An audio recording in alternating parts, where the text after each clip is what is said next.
Success నుంచి మళ్ళీ past సక్సెస్లోకి ఒకసారి వెళ్దామండి. అఖండ సినిమా తర్వాత మళ్ళీ అఖండ 2వా లేకపోతే అఖండ 3వా లేకపోతే అఖండని మించింది వస్తుందా, ఇలాంటి అంచనాల్లో ఆల్మోస్ట్ బాలయ్య గారి అభిమానులే కాదు మొత్తం సినీ అభిమానులందరూ కూడా ఆ అంచనాల్లో ఉన్నారండి. అసలు బాలయ్య బాబుతో ఒక్కడితోనే చెయ్యాలి బోయపాటి అనే బాగా కరడు కట్టిన తీవ్రవాదులు కూడా ఉన్నారు అభిమానుల్లో. వాళ్ళకి మీ సమాధానం ఏంటి? నెక్స్ట్ పిక్చర్ ఎప్పుడు ఏంటి సార్? కన్ఫర్మ్ బాలయ్య గారితో అఖండ 2 అనేది ఉందండి. ఏ అభిమానైనా నేను వారిని బాగా ఒక 3 సక్సెస్ మేము హ్యాట్రిక్ కొట్టాం కాబట్టి అలా చేయాలనే కోరుకుంటారు. కానీ వేరియేషన్ ఉండొద్దండి. పక్క పక్కనే చేస్తే ఏది ఇప్పుడు పుల్లారెడ్డి స్వీటు ఒకటి తింటే బాగానే ఉంటుందండి, 2 తింటే బాగానే ఉంటాయి, 1 కేజీ 2 కేజీ తినలేము. సో అందుకని వెంటనే అయితే నీకు అది అయిపోతుంది. ఒక చిన్న టైం తీసుకొని మనం చేస్తే గ్యారంటీ దానికి దీనికి ఉన్న గ్యాప్లో ఆయన 1-2 చేసి ఉంటారు, నేను 1-2 చేసి ఉంటాను బయట. సో దీని నుంచి వచ్చి ఆ గ్యాప్ నుంచి వచ్చి మనం కూర్చొని ఒకసారి చేస్తే వచ్చే కిక్కు వేరేగా ఉంటుందండి. 100%. రోజు అదే అని అంటే కూడా మనకి ఇది పెద్ద అంటే మధ్యలో ఈ చిన్న ట్రాన్స్ఫర్మేషన్స్ ఉంటుంటే రిలీఫ్ సస్టైన్ అవుతుంది. ఆయన కూడా చాలా రిలీఫ్గా ఉంటాడు కదండి. అవును, ఒక ట్రాన్స్ఫర్మేషన్ బయటికి వెళ్ళి ఒక ఎంటర్టైన్మెంట్ సినిమాను, ఒక సెంటిమెంట్ సినిమాను, ఇంకోటి ఒక మంచి యాక్షన్ సినిమా చేసి మన దగ్గరికి వచ్చారంటే సార్ మనం చేసేది ఇంకోలా ఉంటుంది. సో ఆ వేరియేషన్స్ కనిపిస్తాయి. ఓకే, ఒక ఆర్టిస్ట్లో అన్ని వేరియేషన్స్ రావాలన్నా కూడా అది చేయాలి, ఒక కొత్తదనం కనపడాలన్నా కూడా చేయాలి. అదే మా రోజు ప్రీ రిలీజ్ ఈవెంట్లో కూడా బాలయ్య గారు మీ గురించి చాలా బాగా మాట్లాడారు. ఇది మీ మేకింగ్ స్టైల్ మీద కానీ వాటి మీద ఆయనకి చాలా విపరీతమైన కాన్ఫిడెన్స్ మీరంటే. అవునండి. అంటే ఎందుకంటే అఫ్కోర్స్ 3 హిట్లు. అవునండి. ఆయనకు ఆ స్టేజ్లో అవి చాలా అవసరమైన హిట్లు కూడా. అదే టు బి వెరీ ఆనెస్ట్, ఎందుకంటే ఏ హీరోకైనా హిట్ అవసరం కదండి. ఇప్పుడు నెక్స్ట్ మీరు తీయబోయే సినిమా బాలయ్య గారి అభిమానులకు కనుక మీరు చెప్పాలి అని మీరు అనుకుంటే ఏం చెప్తారు సార్ బాలయ్య గారి అభిమానులకి? అంటే ఏం ఇప్పుడు నేను ఇంతకుముందు అదే చెప్పాను సార్. ఇప్పుడు జరుగుతూ ఉంది బాబీ సినిమా, ఇవన్నీ జరుగుతూ ఉన్నాయండి. బాబుది నాకు మధ్యలో ఇంకో కమిట్మెంట్ ఉందండి, అది చూసుకొని వెంటనే నేను వస్తాను. ఇంకో కమిట్మెంట్ ఇప్పుడు చేయబోతున్నానండి. అది ఏంటి అనేది జస్ట్ ఫ్యూ డేస్లో నేను అనౌన్స్ చేస్తాను. ఓకే, జస్ట్ ఫ్యూ డేస్లో. పెద్ద హీరో. సో పెద్ద హీరో. అదే మీరు పెద్ద హీరో అంటే మీరు చెప్పలేము, మీరు గబుక్కొని రామ్లాంటి హీరోని తీసుకొచ్చి పెద్ద హీరోని చేస్తారు మీరు సడన్గా.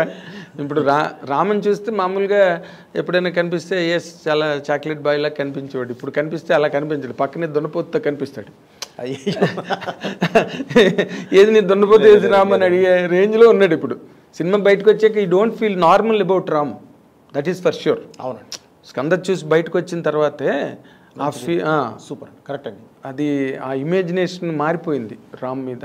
అండ్ అతనికి మీకు షూటింగ్ టైంలో ఎట్లా ఉంది సార్ ఇంటరాక్షన్?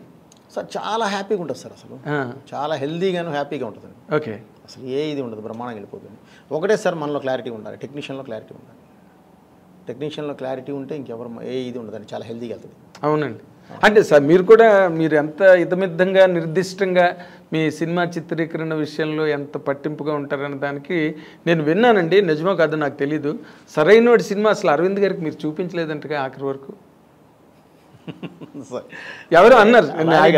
ఎవరో అనడం అని కాదు సార్, నాకు వేరే సినిమాలో చూపించడాలు కొంత అయిన తర్వాత వాళ్ళతో అది నాకు అసలు అలవాటు లేదండి. నేను ఒకటి ఫిక్స్ అయ్యి కరెక్ట్గా ఇది అయిన తర్వాత నేను ఫైనల్ ఎడిట్ పర్ఫెక్ట్గా చేసిన తర్వాత కూర్చోబెట్టి చూపిస్తాను సార్. మీకేం డౌట్ ఉందో చెప్పండి, ఇప్పుడు ఏం చేద్దాం, ఇబ్బంది లేదు. ఓకే, ఆ రోజు నేను చూపించినా కూడా మీరు గెస్ చేయలేరండి. ఏ సీన్ కాని సీన్ ఎప్పుడు చూపించినా బాగానే ఉంటాయి సార్. అవును, అది అంతా కూడా కంపోజ్ అయిన తర్వాత వచ్చేసేసి ఒక కరెక్ట్గా ఒక చైన్ ఆఫ్ దీనిలో పెట్టేసి లింక్స్లో పెట్టేసేసి కరెక్ట్గా ఒక స్క్రీన్ ప్లేలో పెట్టి మీ ముందు తీసుకొచ్చి పెట్టినప్పుడు మాత్రమే ఒక జడ్జిమెంట్ వస్తుంది. ముందే ఊరికే చూస్తాం, మేము చెప్తాం, ఏం చెప్పలేరండి ఎవరు అనుకుంటాం కానండి, చెప్పలేరు సార్. అక్కడ అది మనం చీట్ చేసినట్టు అవుతుంది. ఓకే, సో ఫైనల్గా చూసినప్పుడు ఒక్కసారి నాన్న ఇది ఇక్కడ ఏదైనా తేడా ఉంది, డైరెక్ట్ గారు ఇక్కడ ఏదైనా చిన్న ఇది ఉంది, అది ఒకసారి చూడండి, ఈజీ నాకు. ఓహో ఇందుకు అడుగుతున్నారా, లేదంటే సార్ ఇదిగో దీని లింక్ ఇదిగో ఇక్కడ ఉంది కాబట్టి నేను ఇది చేశాను అని చెప్పడానికి ఉంటుంది.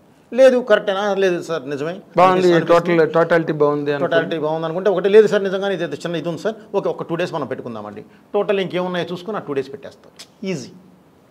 అదే వాళ్ళకి చెప్పడానికి ఈజీ, మీకు చూపించడానికి ఈజీ, వాళ్ళు చెప్పిన తర్వాత మీరు కరెక్ట్ చేసుకోవడానికి కూడా ఈజీ అండి. అలా కాకుండా ఇవాళ చూసావు, ఒక ఇంటర్వెల్ దాకా అయింది, కొంతవరకు ఉంది చూసావు, ఇప్పుడే జడ్జ్ చేయలేరు. ఏం చెప్తారు, చూస్తారు అంతే. నాకు ఇంకా సెకండ్ హాఫ్ ఉంది కదా నేను షూట్ చేయకుండా నువ్వేం చెప్తావు జడ్జిమెంట్? కరెక్ట్.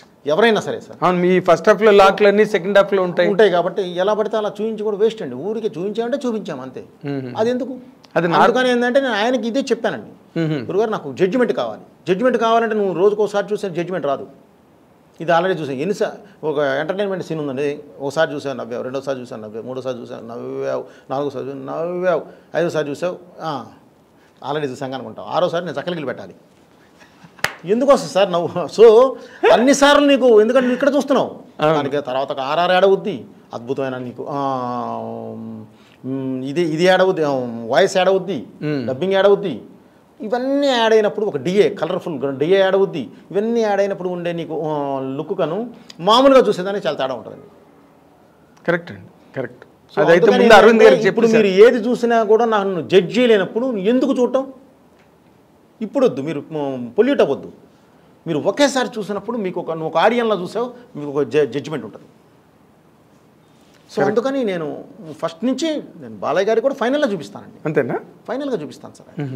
బేసిక్గా ఆయనకి నాకున్న బాండింగ్ వేరండి. ఆయన అసలు కథ కూడా అడగడు, వద్దు పోయి పెడగారు, మీరున్నారు చూసుకుంటారు నాకెందుకు అంటాడు ఆయన. ఓకే. సో ఆయనకి నాకున్న నమ్మకం అండి, మా మధ్యలో ఉన్న బాండింగ్ అది. ఓకే. సో ఇంకా ఎక్కువ రెస్పాన్సిబిలిటీ కదా, నువ్వేం చెప్పొద్దు నాకు, నువ్వే చెయ్యి. అది నిజంగానే బరువు కోసం అనండి ఆయన. నాకెందుకు భయపడుతున్నాడు కదా అని ఆయనకు ఒక నమ్మకం ఉంటుంది. నమ్మకాన్ని నేను నిలబెట్టుకుంటూ వచ్చాను కాబట్టి ఆయన ఇంకా బాగా నమ్ముతాడు. ఇప్పుడు మీరు మామూలు రెగ్యులర్ క్యారెక్టరైజేషన్ అయితే ఒక పద్ధతి అండి, అఖండలో ఈ క్యారెక్టర్ ముందు బాలయ్య బాబు గారికి చెప్పారా? అఘోరా క్యారెక్టర్. ఓకే. చెప్పిన తర్వాత షూట్కి వెళ్ళారా? 1 minute సార్ ఆయన వినింది. బాబు ఇప్పటివరకు మనం 2 ఇలా చేసాము, సోషల్ ఫార్మాట్ చేసాము, ఇప్పుడు సోషల్ ఫార్మాట్ 2.5 hours కష్టమైపోతుంది, మరి ఏం చేద్దామండి. నేను ఇలా అఘోరా క్యారెక్టర్ అనుకుంటున్నాను. అఘోరా అంటే విభూతి పూసుకొని హెయిర్ పెంచి వచ్చి ఇదే అన్నాడు. అవును బాబు, కాకపోతే బాలయ్య బోయపాటి ఉంటారు కదా బాబు. కుట్టారుగా, బాలయ్య బోయపాటి అలా ఉంటారు కదా. నిజమేనండి, మీ ఇష్టం, ఎప్పుడు గెటప్ చెక్క ఎప్పుడు వెళ్ళిపోతాం, ఇంతే జరిగింది. అంతేనండి, చాలా సింపుల్, చాలా సింపుల్. ఆ క్యారెక్టర్ ఎలా జర్నీ చేస్తాను, ఎందుకు నువ్వు చూసుకుంటావు కదా అన్నాడు ఆయన. ఓకే, అంతే, చూసుకోండి, తర్వాత మనం గెటప్ అంతప్పుడు కావాలంటే అప్పుడు ఏదైనా ఊరికే నేను ఎలా వెళ్ళాలి చెప్పండి నాకు చాలు అంటే అది నమ్మకం అండి, షీర్ ఫెయిత్ మీ మీద ఉన్న నమ్మకం అండి. అంతే, ఆ నమ్మకం ఉన్నప్పుడు మనం చాలా బాగా ఇంకెక్కువ వేసుకుంటామండి మా భుజాన. అది ఒక రకంగా హెవీ వెయిటేనండి. ఇప్పుడు కథ విని బాగోలేదు, ఇది మార్చండి, ఇలా మార్చండి అంటే అప్పుడు సమానమైన నిష్పత్తి ఉంటుంది రెస్పాన్సిబిలిటీ. ఇప్పుడు అంతా మీదే, మంచి అయినా చెడైనా. సో మీరు ఆ యాంగిల్లో మళ్ళీ సింగిల్ హ్యాండ్ ఫైటే కదా మీది.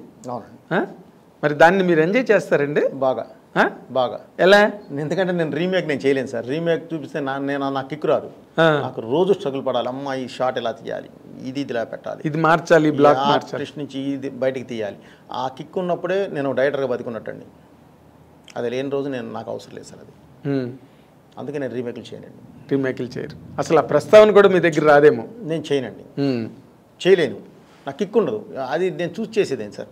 మరే కరెక్ట్. నేను అది పెద్ద ఇబ్బంది పడతాను. నేను రీమేక్లు మధ్య బాగా డిసప్పాయింట్ కూడా ఎప్పుడు రీమేక్ అలా అని కాదు సార్. నేను వాళ్ళతో చెప్పండి, నేను ఎవరితో సినిమాలే కూడా నేను రీమేక్లకి వెళ్ళాను సార్. ఎందుకంటే ఆల్రెడీ చూసిన సినిమా సార్ అది. నేను సో కొత్త పాయింట్ ఆఫ్ వ్యూ ఏదైనా ఉంటే నేను చేస్తాను ఆ రీమేక్లో కూడా. కొత్త పాయింట్ ఆఫ్ వ్యూ దానికి ఇప్పుడు నేను చేసిన దానిలోనే నాకు భద్ర ఉంది, సెకండ్ వెర్షన్ ఉంది. నాకు నేను చేయగలను. ఓకే, భద్రకి సెకండ్ వెర్షన్ ఉంది, కానీ సెంట్రల్ పాయింట్ అదే ఉంటుంది. ఆ సెంట్రల్ పాయింట్ మార్చాలి, మారిస్తే వచ్చేస్తుంది మొత్తం కొత్త కథ వస్తుంది. ఓకే, సింహ కూడా అలాగే ఉంది. తులసికి లేదని సింహాకు ఉంది అలాగే.